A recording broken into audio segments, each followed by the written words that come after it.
Kawasaki Z900. It is fitted with a full Lextech system, and it's been in for a full ECU Remap. So we're going to do the final run now, and then we'll talk everything that we've achieved.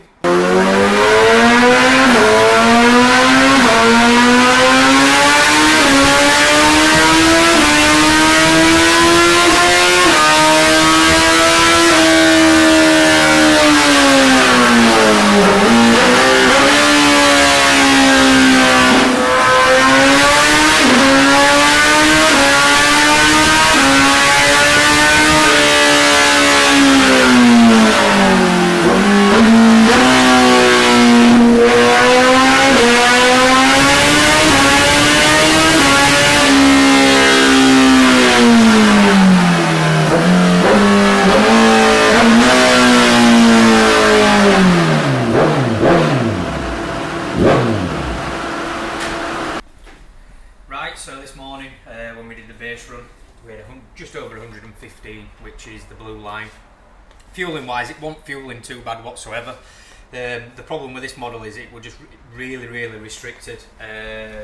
Just in the ignition side of it, the ignition mapping were far too just restricted. So basically, just gone through that ignition mapping, de-restricted everything in there, just making it run how it wants to run basically, and then all I've done is just match the fueling to that. So yeah, it's given us a figure of 127.6, so now it's just 12.5 brake horsepower, and you can see that is the red line, and it has gained, I think it's 12 top end, 10 mid range as well, and now it wants to hit the red line, which it didn't want to do before. Really struggled to get to sort of, it only revved to I think 10,250 revs, so now revs straight through to 11,000 revs, what it should do now. So massive difference, just accelerates so much better, hell of a lot better, and obviously with fitting the full system, low down it did have a tiny little surge, around about 60 to 70 mile an hour, so we've ironed all that out, and yeah, should be a million times better. So yeah, if you want yours in, please give us a call.